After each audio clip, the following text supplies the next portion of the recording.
인류를 크게 두 부류로 나누면 복 있는 자와 복 없는 자로 나눌 수가 있습니다. 다르게 말하면 복 받은 자와 복 받지 못한 자. 복 있는 자는 누구냐면 아는 사람입니다. 하나님을 알고 예수님을 알고 성령님을 알고 성경을 아는 사람. 복 없는 사람은 모르는 사람이죠. 알지 못하는 사람. 성경을 몰라요. 그리고 하나님도 예수도 성령도 알지 못합니다. 이 사람들은 복 없는 사람들이에요. 여러분은 복 있는 자임을 믿습니까? 우리 특별히 오늘 베드로후서에는 성경을 아는 일에 관해서 말씀을 하고 있습니다.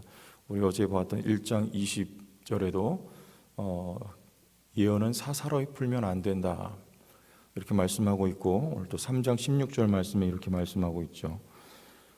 또 그 모든 편지에도 이런 일에 관하여 말하였으되 그 중에 알기 어려운 것이 더러 있으니 무식한 자들과 굳세지 못한 자들이 다른 성경과 같이 그것도 억지로 풀다가 스스로 멸망에 이르느니라. 이게 바울의 서신을 말씀하고 있는 것입니다. 성경은 억지로 풀면, 사사로이 풀면 그 종국은 멸망에 이르게 된다 하는 것이죠. 왜 억지로 풀까요? 성령의 감동이 없기 때문입니다.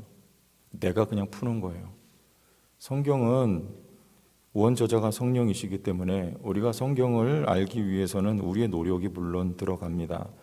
문법도 알아야 되고 또 문화적인 배경 그리고 문학도 알아야 되고 또 역사도 알아야 돼요.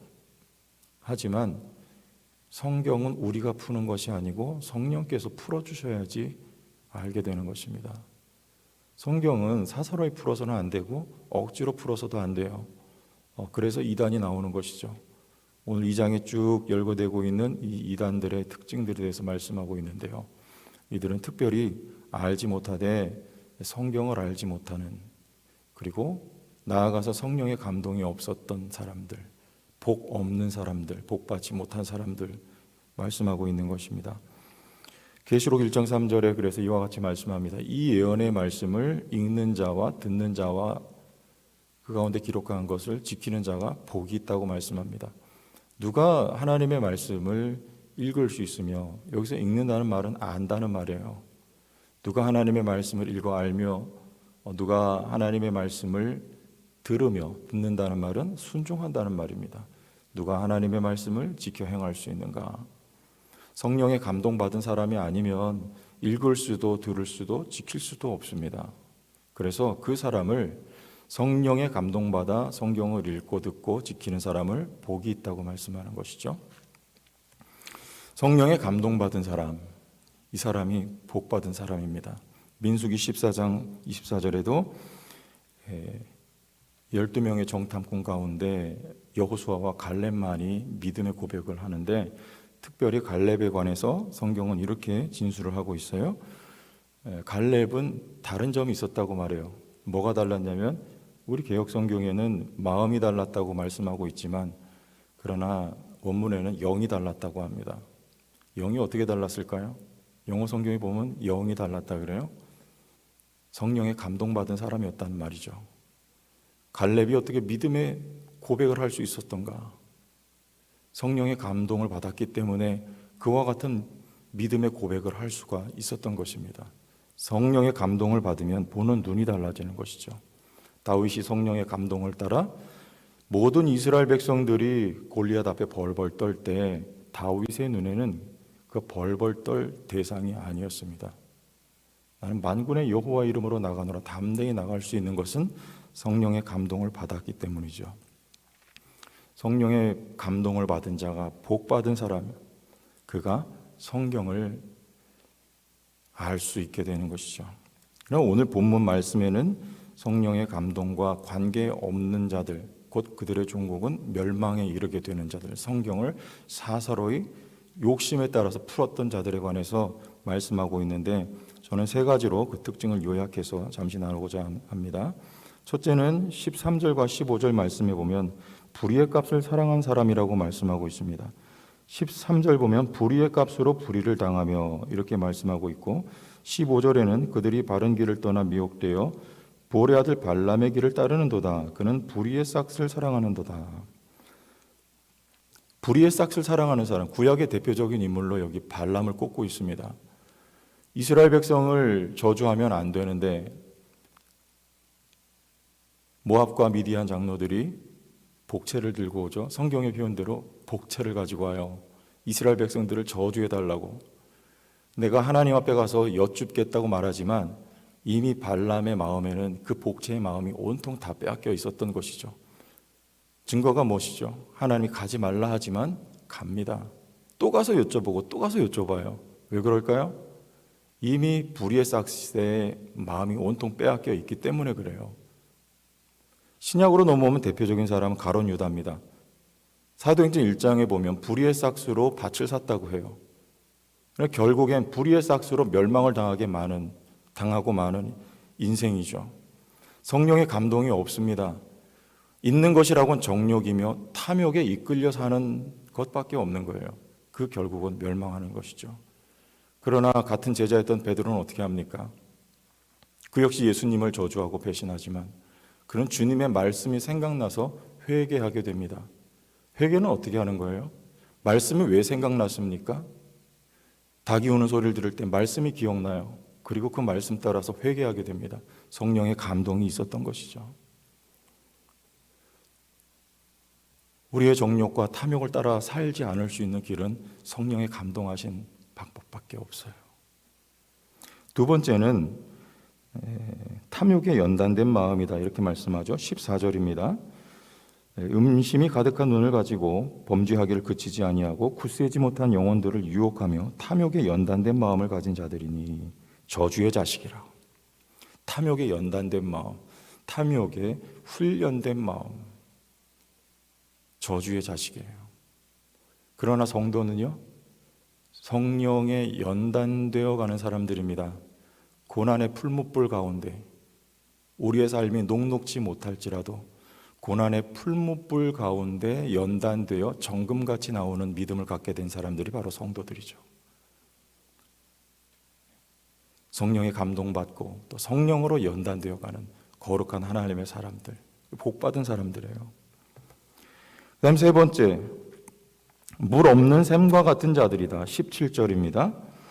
이 사람들은 물 없는 샘이요 이어서 광풍에 밀려가는 안개니 그들을 위하여 캄캄한 어둠이 예비되어 있다. 물 없는 샘이요. 여러분, 물은 누가 다니냐면 귀신이 다니는 데가 물이에요. 우리 마태복음 말씀 12장 43절에 더러운 귀신이 사람에게서 나갔을 때에 물 없는 곳으로 다니며 쉬기를 구하되 쉴 곳을 얻지 못하고. 더러운 귀신은 물 없는 곳으로 다녀요. 그러나 성령은 곧 성경에서 물입니다. 우리 시편 1편 말씀에 보면 뭐라 말씀합니까? 3절에 그는 성도예요. 시냇가에 심은 나무. 시냇가 물이죠.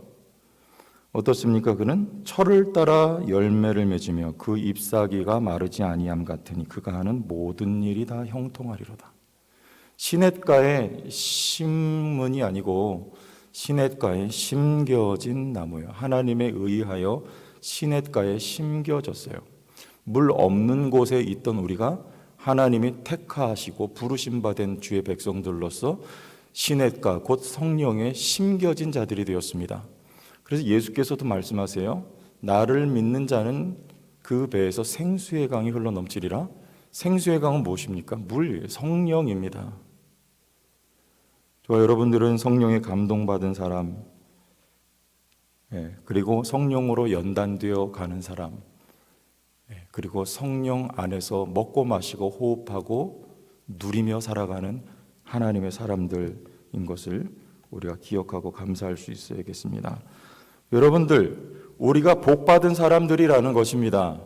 하나님에 의하여 구별되어 부르심받고 택함받은 사람들, 그래서 성령으로 늘 인도함 받는 사람들, 간섭받는 사람들, 하나님의 말씀을 알고 예수를 알고 성령을 알고 하나님을 아는 사람들, 이거 복받은 사람들입니다. 우리의 노력에 의한 것이 아니에요. 하나님의 직접적인 하나님의 행위에 의한 것이에요. 복받은 사람들 어떻게 돼요? 이기는 사람들. 우리 20절 말씀에 만일 그들이 우리 주 되신 구주 예수 그리스도를 알므로 세상의 더러움을 피한 후에 다시 구중에 얽매이고 어떻게 하면 지면 그 나중 형편이 처음보다 더 심하리니. 우린 복을 받았어요. 의의 옷을 입었어요. 그러나 더러운 곳에 가서 뒹구르면 어떻게 돼요? 그 나중 형편이 더 심하게 돼요. 우리가 예수를 믿고 구원을 받습니다. 그러나 우리가 이전 곳으로 다시 만약에 돌아간다면 여러분 이 땅에서의 삶은 말로 다 형용할 수 없는 불행한 삶이 될 수밖에 없는 것입니다. 그러나 우리는 이기는 자들이 다 될 수 있는 이미 자질과 실력이 겸비되어 있습니다.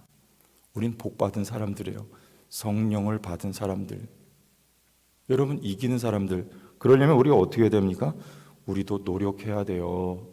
성령께서 인도하시고 성령께서 행하시지만 아무것도 하지 않는다. 이건 비성경적입니다. 또 베드로가 뭐라고 말씀하냐면 1장 15절에 내가 힘쓴다 그래요. 내가 힘써 너희로 하여금 내가 떠난 후에라도 어느 때나 이런 것들을 생각나게 하려 하노라. 이런 것들이란 성도가 받은 복을 말하는 거예요. 무엇을 통해? 하나님의 말씀을 통하여. 내가 베드로는 이제 순교할 것을 알고 있습니다. 내가 이 세상 떠나기 전에 너희들을 위하여서 내가 힘쓸 수 있는 것, 그건 하나님의 말씀을 전하는 것. 그래서 생각나게 하려 한다. 그러나 생각나게 베드로가 할 수 없습니다. 그러나 그렇게 한다고 말하는 거예요. 누가 생각나게 하는가?